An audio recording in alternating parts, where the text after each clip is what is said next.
విరువబడుట అనునది గొప్ప ఆశీర్వాదముల నిమిత్తము దేవుని యొక్క మార్గము.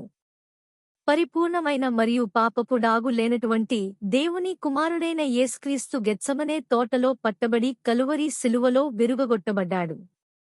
ఆయన మన కొరకు నలుగగొట్టబడ్డాడు. ఆయన నా నిమిత్తము నలుగగొట్టబడ్డాడు. ప్రభువైన యేసుక్రీస్తు యొక్క మాటలు. నిందకు నా హృదయము బద్దలాయెను. కీర్తనల గ్రంథము 69. అధ్యాయం 20. ఇది మీ కొరకై విరువబడిన నా శరీరము. 1 కొరింథీయులకు 11.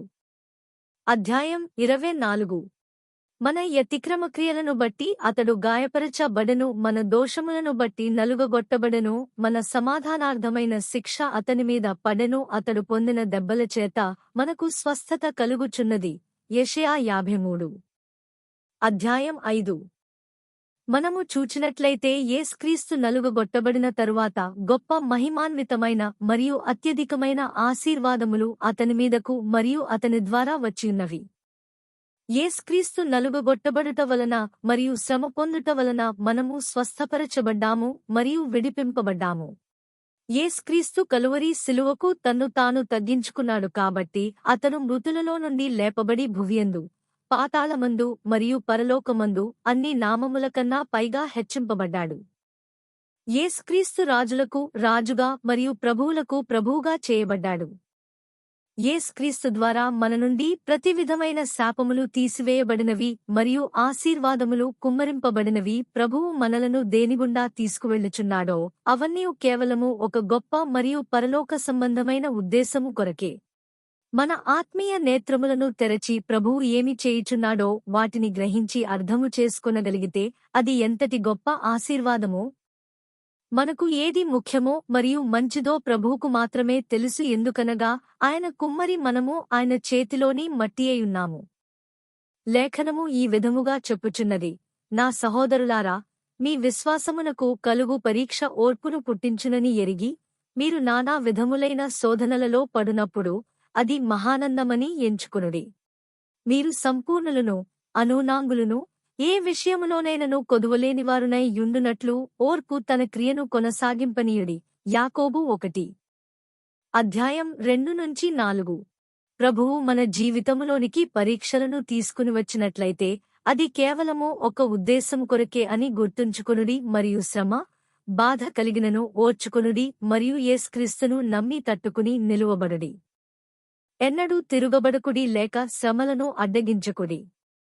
వాటిని అంగీకరించి వాటి ద్వారా ప్రభువు తన కార్యము చేయుటకు అనుమతినిచ్చి మిమ్మును మీరు దేవుని వాక్యమునకు మరియు పరిశుద్ధాత్మ కార్యమునకు సమర్పించుకునుడి.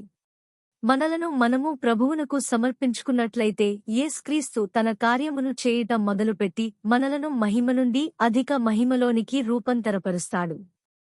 ప్రభువు పరిపూర్ణుడును మరియు పరిశుద్ధుడునై ఉన్నాడు. ఒకానొక దినమున మనము ఆయనతో కూడా సదాకాలము జీవింపబోచున్నాము. కావున మనము కూడా ఆయనవలే పరిపూర్ణులుగా, పరిశుద్ధులుగా ఉండవలెనని కోరుచున్నాడు. అందును బట్టి మన హృదయాలలో ఏమి ఉన్నదో కనుగొనుటకు ఆయన మనలను అనేకమైన పరీక్షల గుండా, క్లిష్టమైన పరిస్థితులు, ఇబ్బందికర ప్రజలు, ప్రతికూల పరిస్థితుల గుండా తీసుకువెళ్తాడు మరియు ఆయన కోరుకున్న పాత్రగా మనలను మలచుతాడు. మనలో ప్రతి ఒక్కరు వారి వారి జీవితాలో వివిధ దశలలో ఇటువంటి నలుగగొట్టుట అను మార్గము గుండా వెళ్తారు. ఒక ఆత్మ కొద్ది సమయములో మార్పును పొందగలదు, కాని పరిశుద్ధునిగా మారుటకు జీవితకాలము పడుతుంది. మార్పు ఒక క్షణములో జరుగుతుంది, కాని పరిణతి పొందాలంటే అనేక సంవత్సరాలు పడుతుంది. మనము పరిణతిని పొందాలంటే ప్రభువు మనలను మరలా విరుగగొట్టాలి. శోధనలు మరియు పరీక్షా సమయములు మనకు ఎదురుగా వచ్చి మనలను విరుగగొడతాయి మరియు మనలను మనము తగ్గించుకుని దేవునిపై సంపూర్తిగా ఆధారపడినట్లు ఆయన వాటిని మన జీవితములలో అనుమతిస్తాడు. మనలను మనము ప్రభువునకు అప్పగించుకుని ఆయన మహిమార్థమై మనము మలచబడి సిద్ధపరచబడులాగున పరిశుద్ధాత్మకు అనుమతిచ్చుటయే మనము చేయగలిగిన ఉత్తమమైన పని. అప్పుడు మనము ఆయన పోలికలోనికి మార్చబడుతాము. మనము తిరుగుబాటు చేసినట్లయితే దేవుడు మనలను విరుగగొట్టుటకు ఆయనకు ఇతర మార్గములు కలవు. అవును, క్రీస్తు కొరకు మనము నలుగగొట్టబడినట్లయితే మన జీవితాలలో దేవుడు తన కార్యమును ప్రారంభిస్తాడు. విరిగి నలిగిన హృదయమునకు దేవుడెప్పుడు సమీపముగా ఉన్నాడు. లేఖనము ఈ విధముగా చెప్పుచున్నది, విరిగిన మనస్సే దేవునికిష్టమైన బలులు. కీర్తనల గ్రంథము 51 అధ్యాయం 17. విరిగిన హృదయము గలవారికి యెహోవా ఆసనుడు, నలిగిన మనస్సు గలవారిని ఆయన రక్షించును. కీర్తనల గ్రంథము 34 అధ్యాయం 18. గుండె చెదరిన వారిని ఆయన బాగుచేయువాడు. కీర్తనల గ్రంథము 47 అధ్యాయం 3. మహాఘనుడును మహోన్నతుడును పరిశుద్ధుడును నిత్యనివాసియునైనవాడు ఈలాగు సెలవిచ్చుచున్నాడు, నేను మహోన్నతమైన పరిశుద్ధ స్థలములో నివసించు వాడను అయినను వినయముగలవారి ప్రాణమును ఉజ్జీవింపజేయుటకును, నలిగినవారి ప్రాణమును ఉజ్జీవింపజేయుటకును, వినయముగలవారి యొద్దను దీనమనస్సు గలవారి యొద్దను నివసించుచున్నాను. యెషయా 57 అధ్యాయం 15. విరుగగొట్టుట ద్వారా దేవుని కార్యములు ఏవనగా, మనకు అవసరము లేని వాటిని మననుంచి తీసివేయుట, దేవుని పిల్లలలోని, పరిశుద్ధులలోని మరియు దేవుని సేవకులలోని గర్వమును విరుగగొట్టుట, దేవుని ప్రణాళికలో లేనటువంటి మరియు అపవాది యొద్ద నుండి వచ్చునటువంటి మోసపూరితమైన మన అలవాట్లను కోరికలను బట్టి పశ్చాత్తాపపడుట, వ్యర్థమైన వినోదములను స్వార్థపూరిత ఆలోచనలను లోకాశలను మనలో నుండి తీసివేయుట, క్రీస్తు యొక్క సారూప్యములోనికి మనము పూర్తిగా మారిపోయి క్రీస్తు మహిమను ప్రతిబింబించు వరకు మనలను నడిపించుట అనునవి. శ్రమపడకుండా మరియు బాధపడకుండా మనము ఆత్మీయ పరిణితిని సాధించలేము. మనము విరుగగొట్టబడినప్పుడు దేవుడు మనతోనున్నాడని, మనలో మరియు మన ద్వారా ఆయన పనిచేస్తున్నాడని మనము తెలుసుకుంటాము. కాబట్టి విరుగగొట్టుట మరియు మలచుట అను దేవుని ప్రణాళికకు మనలను మనము అప్పగించుకుందాము. ఆది బాధాకరముగా మరియు బాధించునదిగా ఉంటుంది, కాని వేచియుండి మన యజమానుడును మరియు కుమ్మరియైన దేవుడు తను కోరుకున్న పాత్రగా మలచుటకు మనము అనుమతిచ్చుట ఎంతో ప్రశస్తమైనది.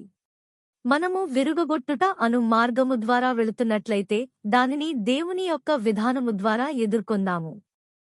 ఒకవేళ ఆలస్యము, అపజయములు మరియు గుణపాఠములు ఉన్నప్పటికీ చింతింపవద్దు, అవన్నీ మనలను ఎదుగునట్లుగా చేయును. మనలను పెంపొందింపజేయు ప్రక్రియలో దేవుడు మన అలవాట్లను మారుస్తాడు, ఆలోచన విధానమును నూతనపరుస్తాడు, ఆవేశములను నియంత్రించి దేవుని వాక్యము యొక్క అధీనములోనికి వాటిని తీసుకువస్తాడు, పరిశుద్ధాత్మకు అప్పగించుకునులాగున లోకాశలన్నిటినీ నశింపజేస్తాడు. గర్వము నశిస్తుంది మరియు పరలోక సంబంధమైన కోరిక, క్రీస్తు యొక్క జీవితము మన హృదయాలలో నుండి చిగురిస్తుంది.